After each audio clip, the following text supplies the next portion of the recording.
Here we go. 1, 2, 3. Live. Back at it again. What's going on, people? Not much. What's good, man? How you been? Been good. School's out. So I'm hanging out. That's it. Summer. Winter? School's out for winter. Yeah. 2 weeks? So, How long? about 3 weeks, actually. So I'll go back on the 8th. You see, that's what happens. When you're a kid, they punk your ass out with 2 weeks. But as a grown folk, yeah, I'm going to need 3. Hey, man. I need it. So I'm not happy. I'm not complaining at all. 2 weeks. Y'all good? Yeah, man. Good. Doing good. You guys, you got the kids some good gifts for Christmas or what? Yeah. Santa went ham on Amazon. Yeah. Hey, real quick, if your kids are watching, spoiler alert, pause the show now. Yeah. But the benefit of Disney Nick Jr. is like 6 minutes of show, 2 minutes of commercial, that 2 minutes of commercial. I'm very confident my kids pay more attention to that than they do Paw Patrol or They watching it. Blaze. You paying attention? All right, that's the one they're looking He's for. like, Daddy, that's the one. Yeah. Mommy, That's I need it. that doll. And I'm like, That's it. is this What kind about E? E still believe in Santa? I don't think E ever believed in Santa. I was like, look, I'm sorry. This was a spoiler I alert. just never did the Turn it Santa off thing. now. My parents didn't do the same thing. I'm Didn't not do the doing same it. thing. That's You know, it. They used to just put stuff under the That's tree, right. So like, Slade was into it for a long time, and Brody pretty early was like, hold on. You're telling me, right, at like 5 years old, you're telling me there's an old fat dude who's crawling down people's chimneys all across the world, delivering presents with one bag and some reindeer. That's what you're telling me? And I'm like, was I supposed to turn left back there? You know what I mean? Like, we in the car. And so, yeah, of course, I mean, Jess and I, we shared with them the thought process. But this is actually the answer that we try to show with our kids is that, you know, Santa was a real person. In fact, if you look it up, pretty crazy how, like, the story came was he was a real prosperous guy. And you can Google this. This is pretty neat.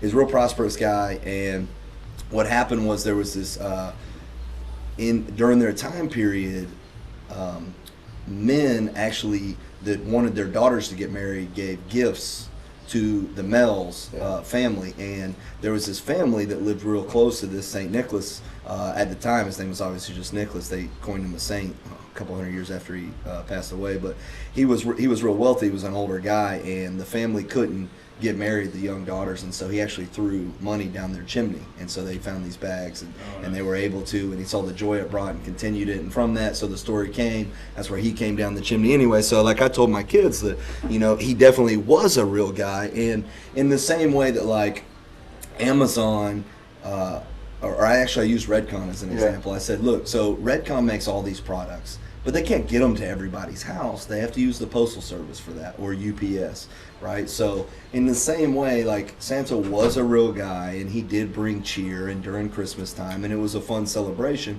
And now parents kind of act like the post office for bringing that same joy to kids now. So, you know what I mean? So we told them, yes, the miracle or thought process of Santa is a real thing, but you know, ultimately, mom and dad are Santa.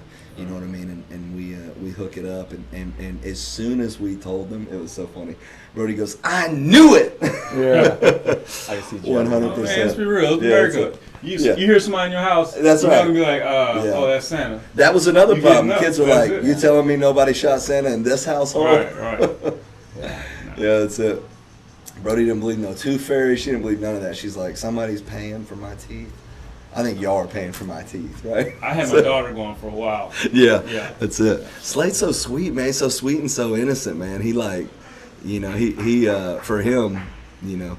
Actually, matter of fact, I gotta make sure he don't watch this part. I think he's still on the tooth fairy kick, but Brody ain't with that. I started after a while because like I used to sneak in, especially my daughter. I'd be low crawling to her room at night and squeeze my hand under the pillow. That's it. And then I'll crawl out. Yeah. But then after a while, I was like, you know what? That's it. Let me get that tooth. Here's $2. That's it. That's it. That was too much. Where y'all at? Y'all said yours is still little, man. Where they? Yeah, Blake's he'll be 5 in a month. G's, Massimino's 2.5. She's a March baby.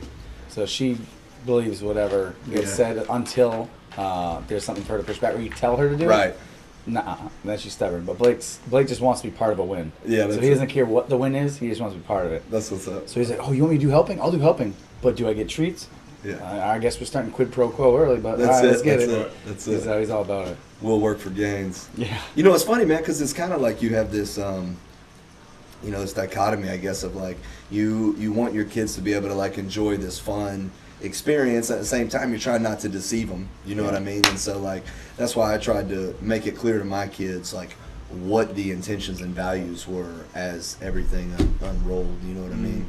It's, and that's the same thing as say, look, we pretend lots of things. You pretend like, you go to a laser tag, you're not really killing people, you're pretending you're shooting bad guys and stuff. So sometimes when you're pretending it's to have fun with things, and you're just trying to draw the line between pretending and having fun and creating deception. And I think it all comes down to purpose. Yep. You know what I mean? And I think same thing's true with your kids. Like if your purpose, obviously nobody's purpose is to deceive your kids during Christmas unless like you're one of them crazy ass parents. I saw this on Instagram. I was dying, and it said basically wrap empty boxes and put them under the tree, so when your kids are acting up, you can grab a box and throw it in the fire. Oh man, that's a good one. Oh man, so maybe there's a little bit of deception outside of fun, but yeah, too easy. Too easy. All right, word, man. So one of the first questions we had was injury prevention, care, prehab/rehab, scaling workouts with pain, good pain versus bad pain. So injury as a whole is almost all injury is caused by imbalances, right? So it's like, easiest way to think about that is if you think about a door on a hinge. So a door, when the hinges are correct, it swings back and forth, there's no problems. Then if you start to loosen like the top hinge up, right, a little bit in the middle hinge, now you have an imbalance. There's nothing wrong with the hinge, but where it's being articulated at, now it starts to become a problem. And if you continue to move that door enough, it's going to eventually break the hinges, and that's the same way as tearing your tendons, your ligaments, popping muscles, not popping bottles, that's something else. That's it. So that being said, first and foremost, all pain is a symptom of an imbalance, right? Now that's chronically. Acutely, you could trip and fall and end up messing something up, right? Or on a jump or whatever. Acutely, you can do lots of stuff. You could be doing a clean and you catch your elbow to your thigh and you mess your wrist up or your elbow. You could, done it. Yeah, been there, done that, right? Ago, That's right. So acute things can cause immediate trauma that then has a different type of injury prevention and outcome. But almost all pain is secondary to an imbalance, right? So that being said, how do we deal with that? Know your body. Like I would break it 3 ways. First off is know your body. Yeah. Like be realistic. So when we program, we say off of 1 rep max. But sometimes you have to be realistic in that like your life 1 rep max is probably not your 1 rep max of that day. That's you right. had 3 other hard workouts. So going into the workout, if you see 70%, but you know you are nowhere near your 1 rep max, that 70% is probably not where you should be at. That's right. The next thing is there's being hurt Yeah. and being injured. Being hurt's like, yeah, this is terrible, but I can get through it. I know I'm creating inflammation. I'm creating a stimuli for growth. Injured's like you're saying, actual acute exoskeletal, some kind of breaking of either limbic movement or a chain of events that causes you to not be able to do the thing actually impeded. Yeah. By the backwards plan of that. Like, you gotta just know what you're doing, like yourself, physically, how it feels. So is that why you, in your programming, you give us that 30 to 40? Yeah, exactly. That's a great question. So, one of the main reasons for ranges is the newer athlete can normally handle a higher percentage, right? So, it's kind of funny. So, if I put 30% instead of 30 to 35 or 30 to 40 in that case, well, the seasoned athlete, as your strength goes up, so should your wisdom of lifting. And so, like, that's when, and if it hasn't, this is a good time to self-evaluate that, almost always when there's a percentage, I'm on that low range of percentage because my strength is high enough that I don't need a higher percentage to create change. But a newer athlete that just walks in the door and they go to do a back squat and their best back squat's 100 pounds, well, for them, they can handle 40 pounds much easier than, Rob with like a 600-pound back squat can handle, 40% of that, which is what, 275 compared to 40 pounds, right? So those are a lot different when you look at that range, exactly. And mostly what I do is I program intensity and volume always go hand in hand for anything that's barbell, because anything that's bilateral is unforgiving. And so this is a good question with injury and injury prevention. A barbell is great for creating mass and strength, and terrible for injury prevention, right? So it's a tool, and don't ever forget that. Actually, I was thinking about this when I was working out today. It's pretty funny. Somewhere along the line, somebody said, I want to be I want to be physically or aesthetically better than I am. Well, how do I do that? Well, I will challenge myself. So they started picking up shit and challenging themselves, and eventually the barbell was made with the rotating collars, which is great because it prevented a lot of centrifugal motion, so that way you're not snapping into clavicles and stuff like that when you're doing a clean. But so you first use the barbell to either increase strength or to increase your aesthetics. Then somewhere along the line, people started to match that movement as the most important thing, as opposed to using the movement to change your outcome, right?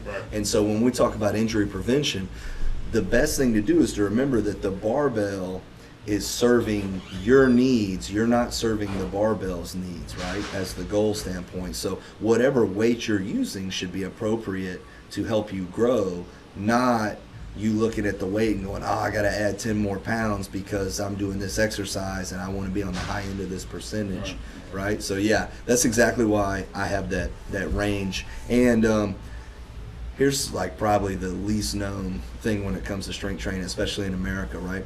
America will do a study. They'll come out with a study, and the study will be 6 weeks on people that are like, you know, and even meta-analyses where you have like many studies from America. Still, the longest studies are like 6 weeks. So all of my learning came from the Eastern European style of strength training, because I first started with Louis Simmons, and then I read every book he recommended, and then every book after that I could read that had to do with this. And anecdotally, I guess, or empirically, we tested those things, and have for 10 years now. I've programmed workouts every single day. So I don't, like, everybody's fallible, but I don't normally make mistakes in the programming that lead to anything silly. And in fact, I you know, humbly am proud of that in 10 years, like, that we get athletes strong all the time that don't get hurt, right? So here's the difference. The Eastern European studies, like, one Soviet scientist did a 4 Olympic cycle, which means an Olympic cycle is 4 years. Yeah. So he did a 16-year study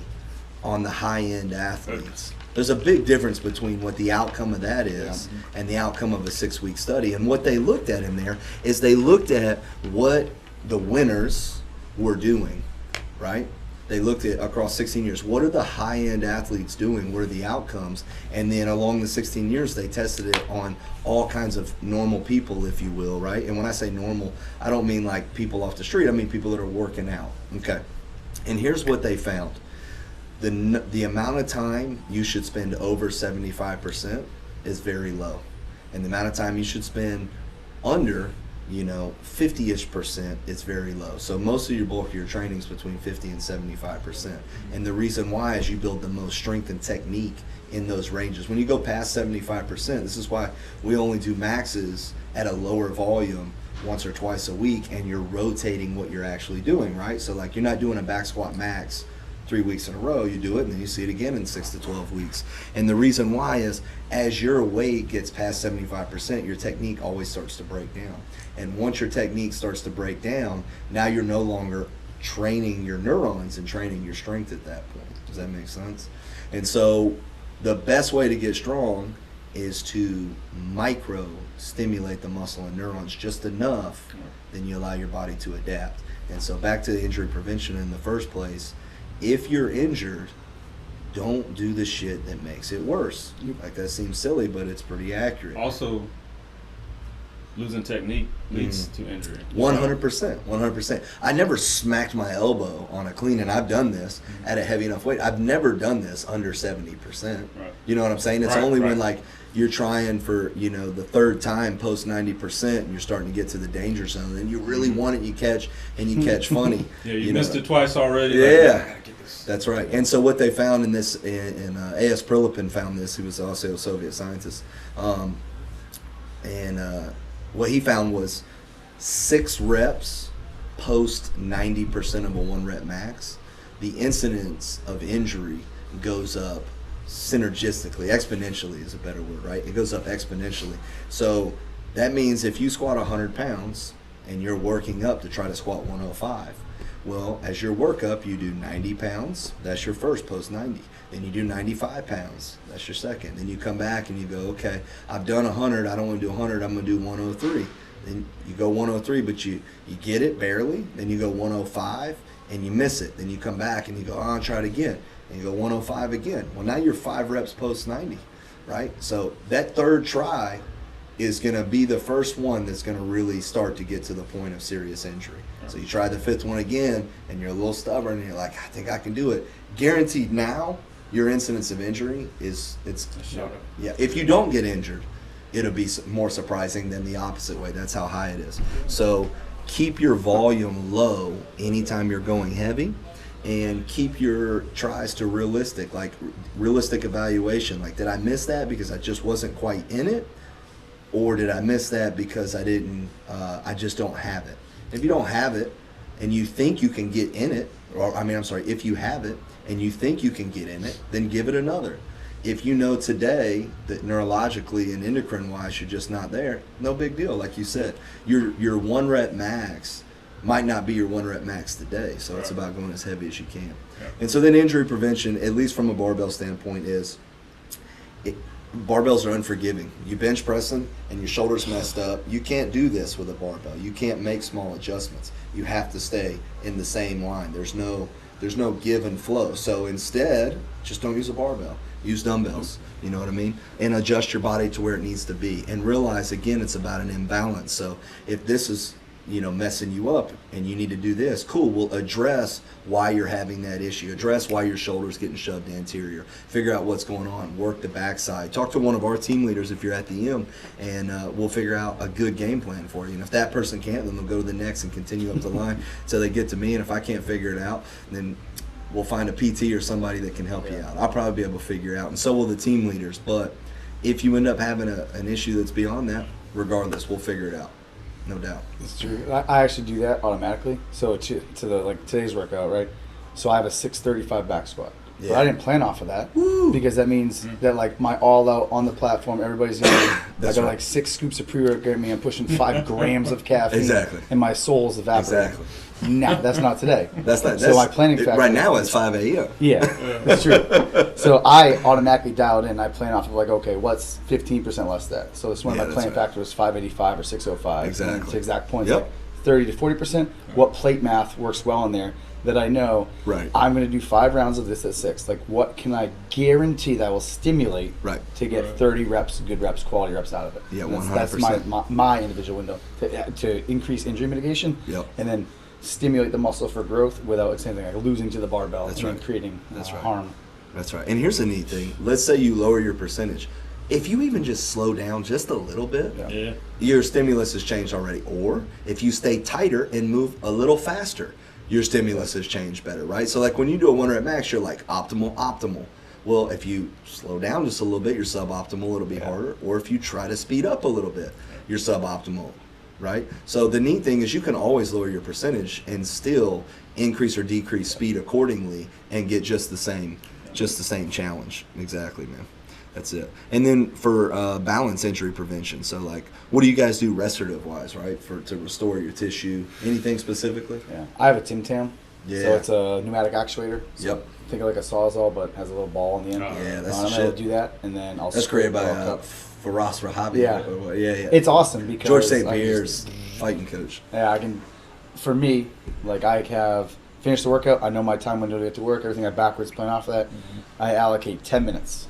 Whatever the muscle group was that day, 30 seconds. You hit it. My major limbic pieces, major exoskeletal, whatever the pieces, just break up the fascia, grind it in, and then that's it. And I know just immediately there, what it does is it reopens, readjusts the fascia, opens capillaries, forces blood flow, which I want to go to it, which allows healing, reduce inflammation, and then what comes with that? The nutrients. The fact that I drink 7 meals a day, 2 of them most critical, front and back side, go into the muscles I just destroyed.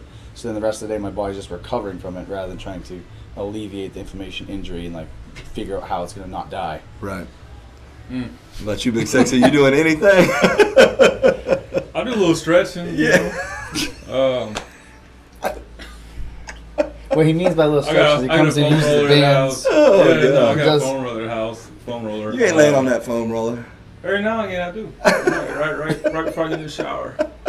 No, I do stretch some. I mean, not as much as I should, but You still taking that multivitamin?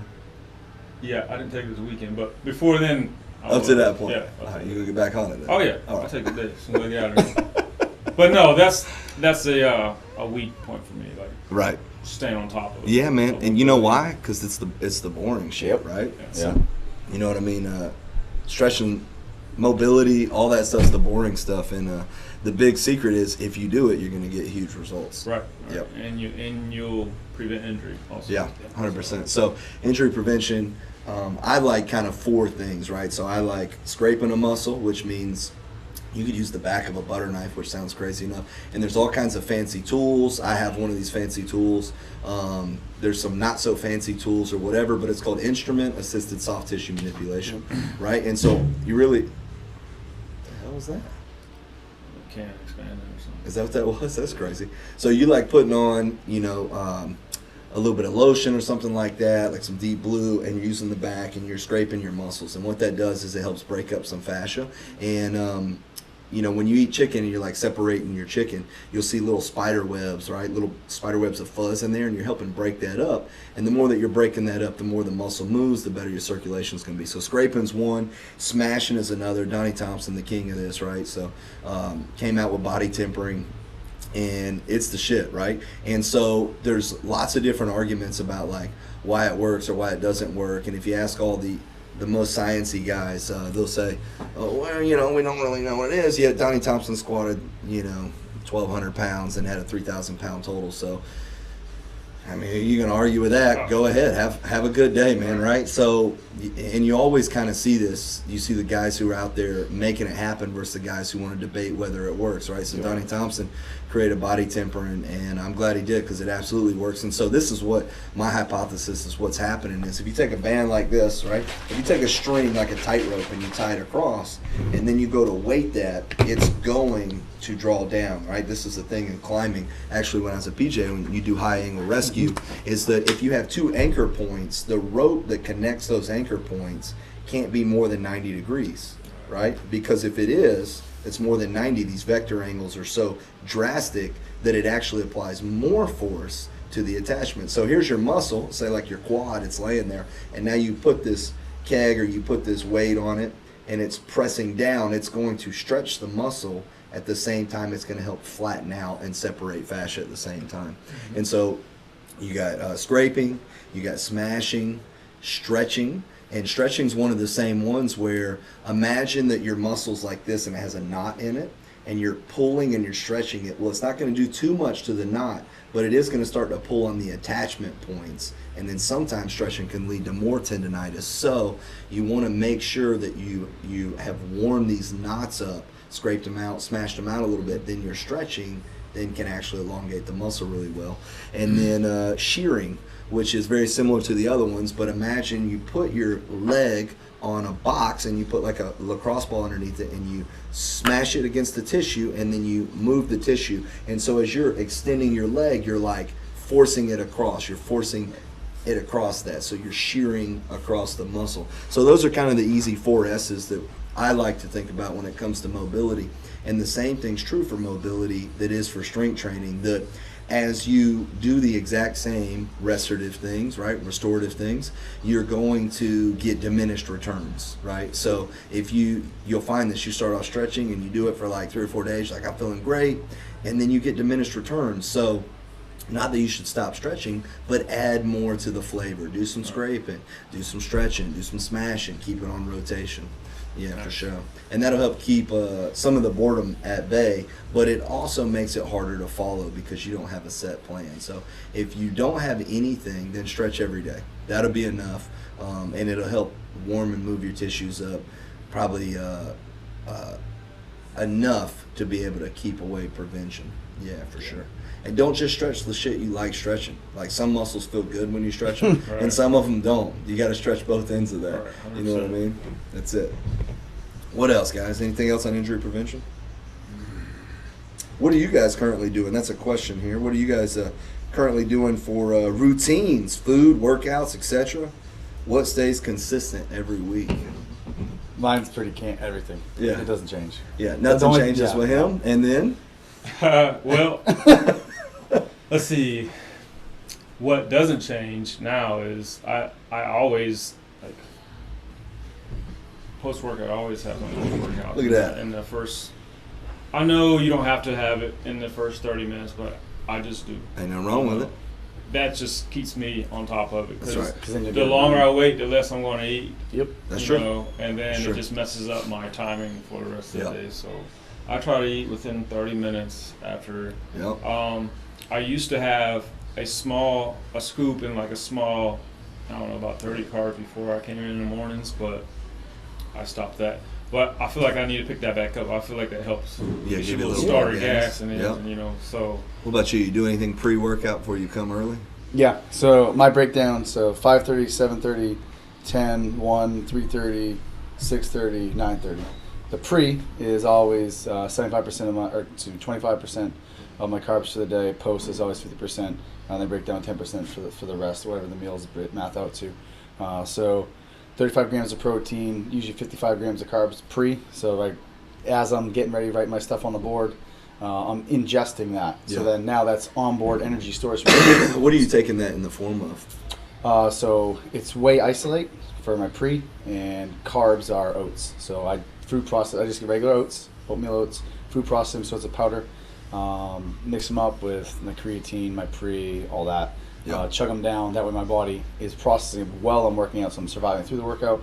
That way when I take my post, which is the same exact slant whey and oats, it has that on hand to do it. Now leg days, the only thing I'll change, like today was leg days, I'll know I need more, we'll call it gas on hand, but actual glycogen available at a faster rate, so I use Gatorade. Right.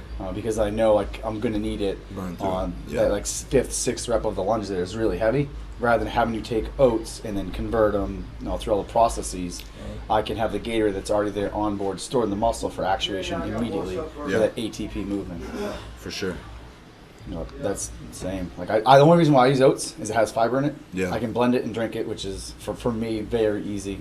Same thing for my proteins. I care more And you got about one the shake original- versus two. You know what I mean? So if you do Gatorade, you got the isolate shake, and then you got the Gatorade shake. Yep. That's what I got right here. I took notes. Notes on notes. Yeah, we did it on the whiteboard That's a little bit oats. ago. We were breaking it down, why use it, what the. Well, I gotta be a whiteboard, man. Yeah. I mean, that's their right. I don't know. We were looking at glycemic index rates and utilization versus absorption rates, and that's what I was recommending to him. I was like, look, if you're going to prioritize one meal a day, Yeah. have it be your post.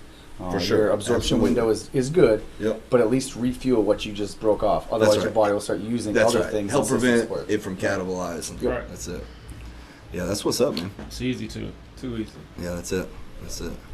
Yeah, so what I do currently for food, I often don't do anything when I work out this early, so I'm kind of, I guess, the anomaly there, right? What's up, guys?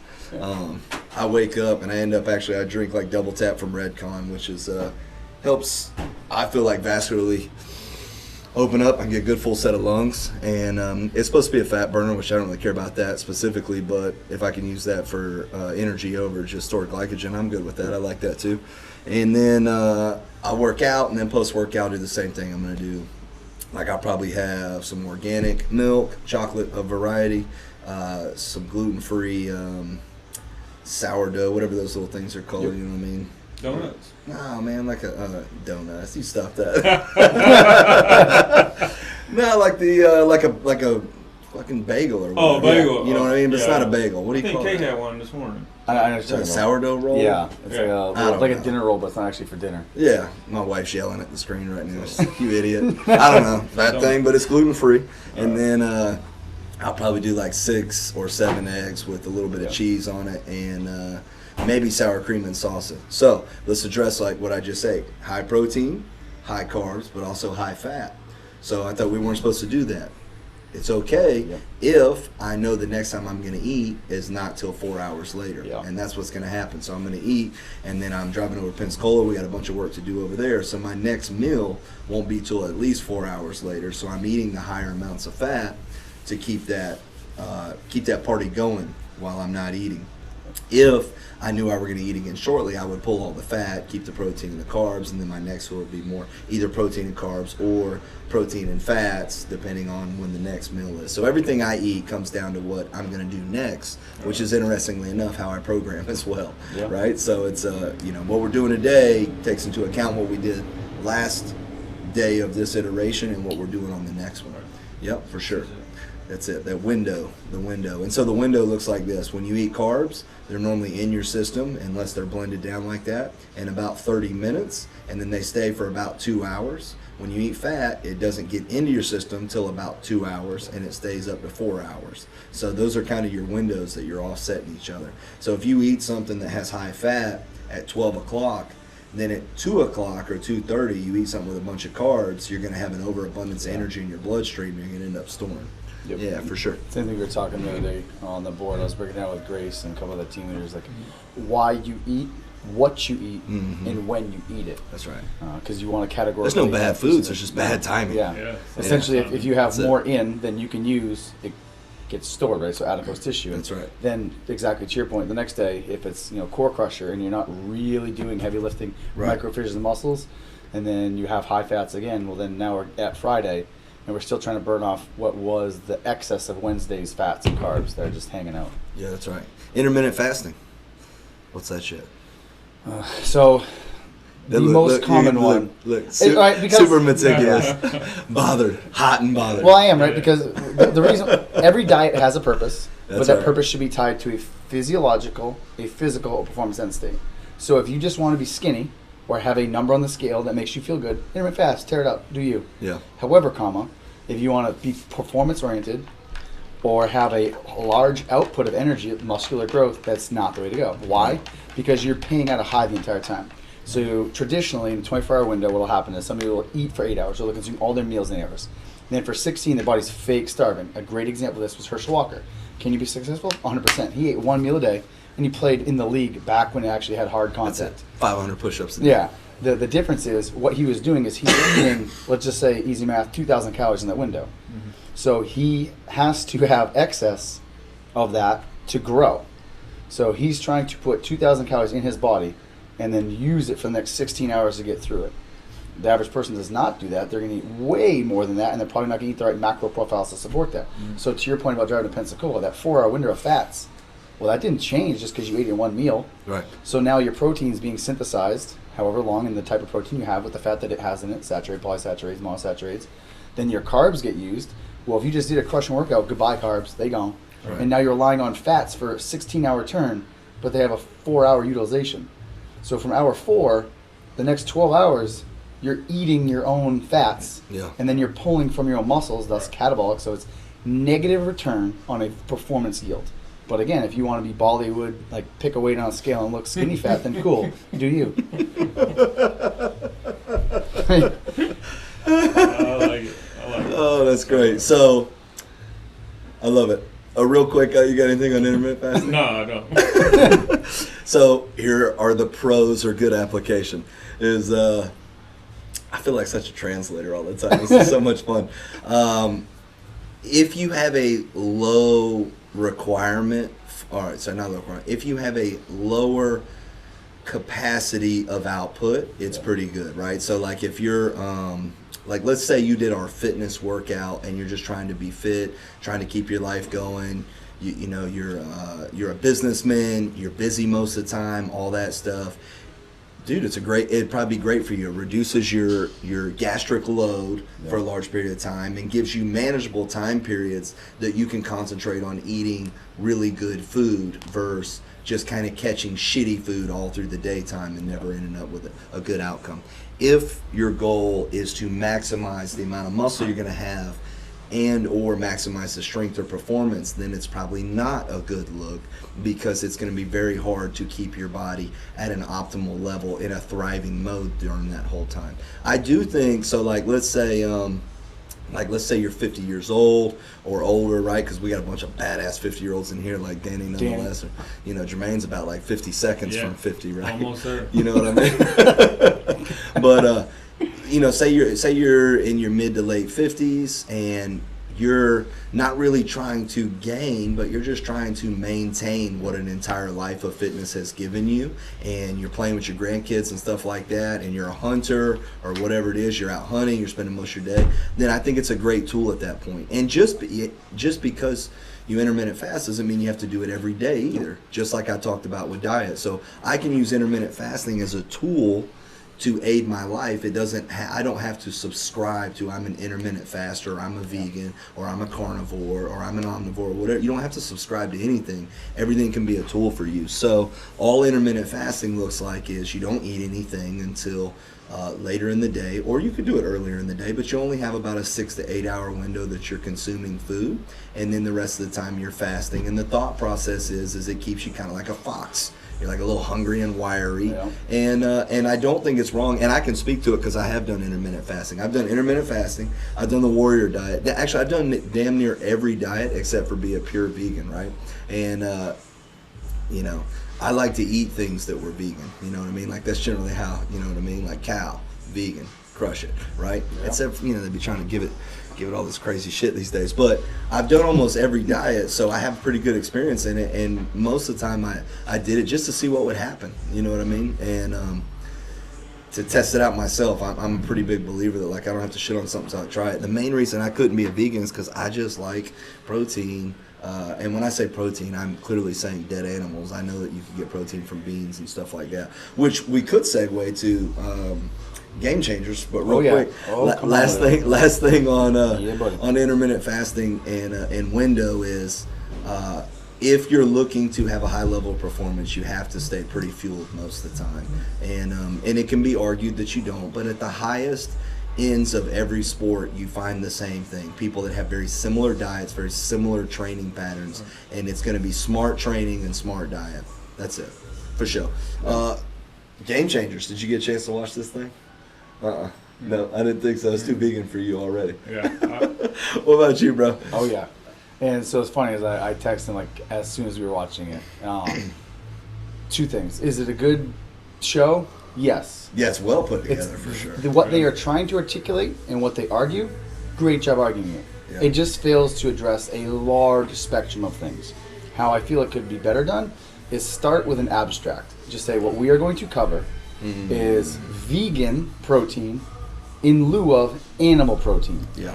And then articulate that you're not going to address fats, carbs, anything else for measure of performance tangibly, because every like individual that used it, Kendrick James, like Olympic power, the runner who did the Appalachian Mountain or the trail in like 43 days. Yeah. They still had to have protein, whether it was vegan protein or animal. Well, the guy who crushed him shortly after, crushed him by a large margin. He was just on Joe Rogan's podcast too, but he all he eats is T-bones. Yeah, but it's the same thing. It's input, and what we were talking about is where Game Changers is right is they do a good job of articulating probably one of the, I'll say, categorically correct positions about why veganism is better. It's not, but better in their lending than animal-based protein. That's inflammation. If you can reduce inflammation, then immediately like you don't feel like you're sore, you're tired, or those pieces. Second to that is it affects your hormone levels. But what they fail to address is the volume in which you would have to consume, like sheer volume, right? So I know that 3.5 to 4 ounces of chicken, really any lean meat, I can get my 30 grams, más o menos, right? But for me to do that with straight vegan protein, that's usually 6 to 10 grams less for the same amount weighed. So if this is 30 grams weighed, and it gives me the number I want, and this is 30 grams weight, only gives me 20, I have to eat more of this. Right. So what does that mean? It means I have to consume more. So to your point about GI distress, like I'm eating a much larger volume. My stomach doesn't grow. It's still 4 liters of capacity in there. It doesn't get less full. It gets more full because I'm putting more stuff in.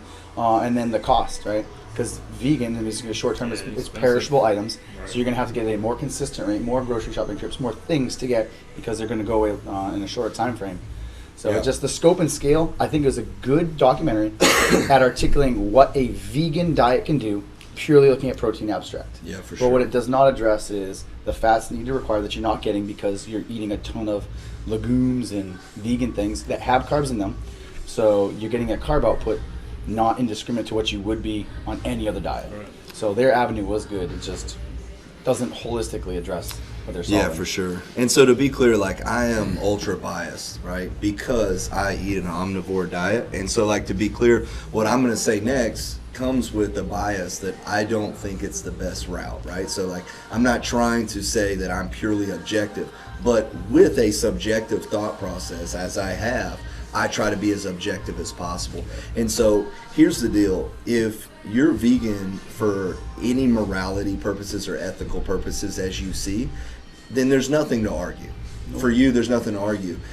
I understand your point of view, and I would say if that's how you feel, right, if it's an ethical thing for you, then it doesn't matter. Figure out how to adjust what you're doing in order to keep your protein intake and your B12 up, because that can be a deficiency, Iron.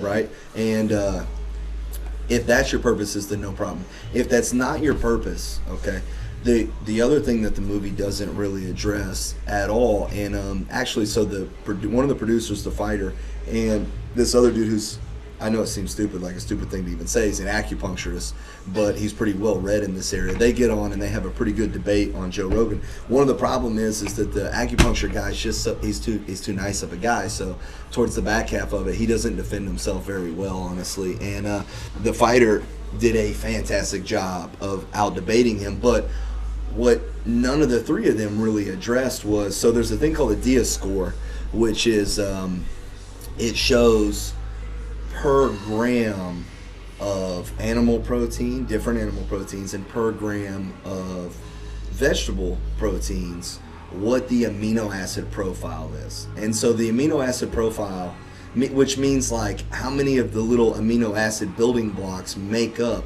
this protein strand. So if, by definition, if something has a gram of protein, then it has all essential amino acids. That's how it becomes a gram of protein. Otherwise, it would just be called amino acids.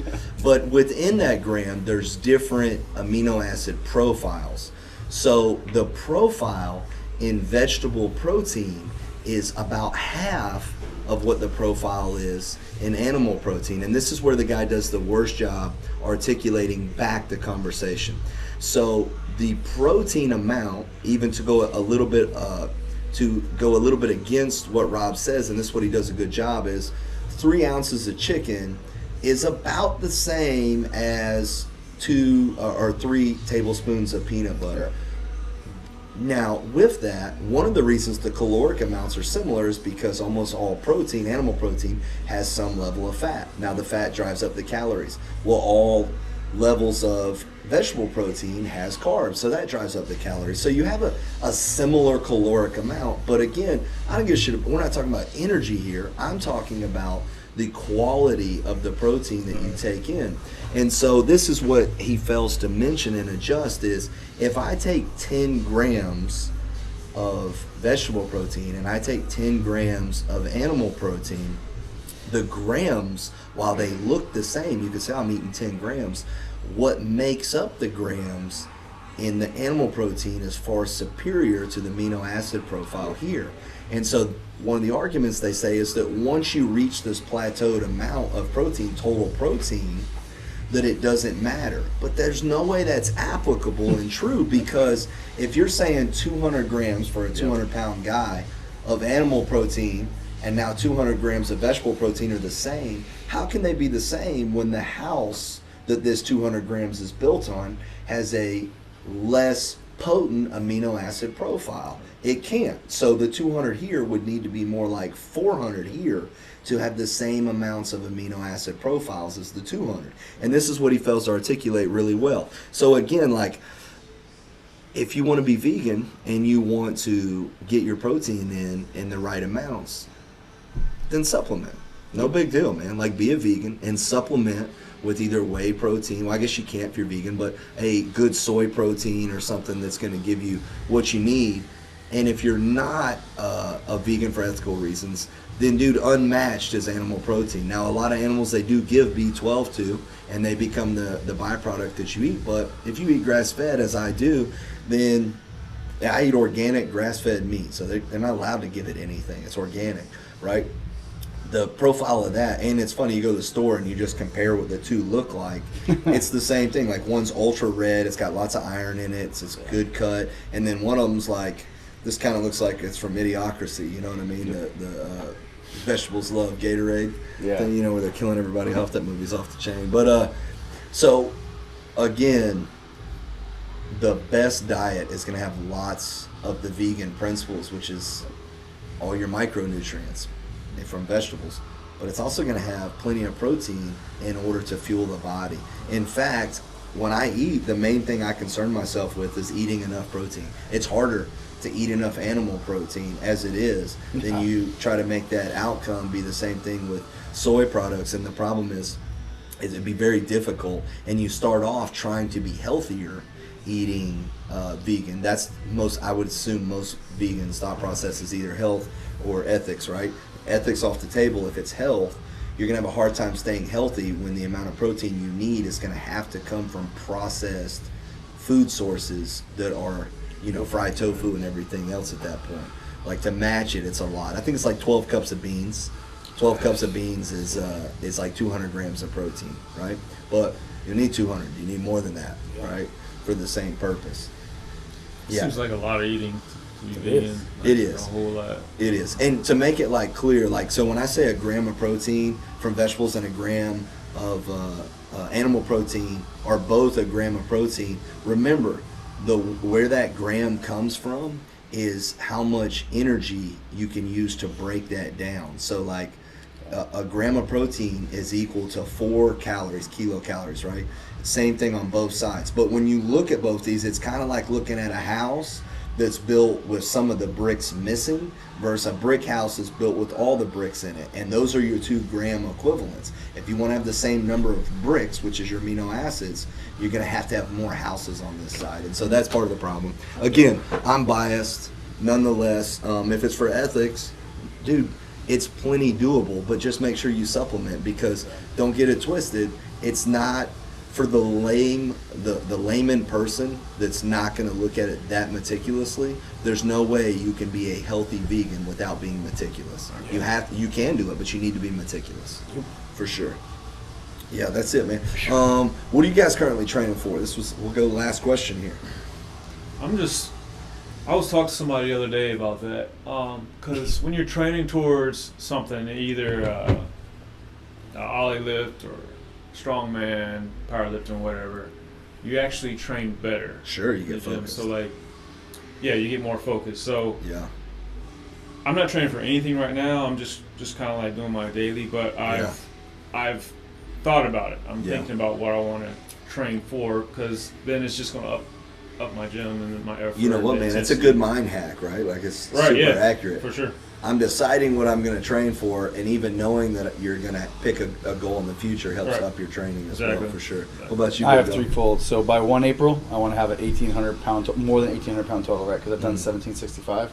So the next logical progressions go up. So I want 675 dead, 635 squat again, and I want to go from 495 in the bench to 505. I just want to break it. But I want to do all of this under 200 pounds. So when I did 1765, I was 196. 191 now, so I have 5 pounds to gain by April 1st. But I want to do it real quick for all the listeners. I'll say it for you. Fuck this guy. Yeah. But that's the thing, is like I have a rolling goal. Sure. So I always have a weight or a lift goal I want, a body weight goal I want, and then a look in the mirror I want. So a body fat percentage, a actual acceleration due to gravity weight on the scale, and then a weight I can move, because then I can equate success in any of 3 ways. So I know if I have to give up some physique look for body weight, then my total should go up. But then I always have something that I always have a short-term win. Yeah, find wins no matter what. Yeah. I'm a big fan of that too, man. I'm like, you can't catch me not doing a PR. Like, I do 40 pounds less on something. People are like, is that PR? I'll be like, is it 503? I never did it at 503. That's a 503 PR. Yeah. 503 in the morning, right? Yeah. So what's today, Monday? I think I did this on September. This is a December PR, right? Yeah. Like I'm going to win no matter what, because I'm going to have fun. You know, that doesn't say that I don't increase in numbers, because I do. But the days when I'm not feeling as hot, I'm going to find a win. Yeah, right? I mean, because sometimes training, lifting in the morning, doing a PR, way different than training in the evening or even in the afternoon. Different. So those are PR different times. If What'd your weekend stress look like? How'd your meal go? You know what I mean? There's so many micro factors that what's important is that you're challenging yourself at a max level, not and challenging yourself at a max level can be your PR. Like you're going in consistently, you're getting after it, even if nothing is changing. Your consistency is changing. Every day you work out's a PR. You didn't work out that long before, right? For me, I'm training for Worlds. I'm gonna win a World Championship this year. I'm strangling everybody.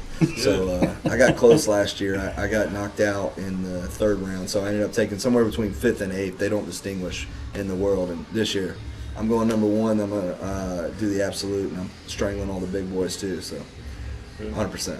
That's it. All right. That's it, man. You got anything else? No, sir. Good. None left?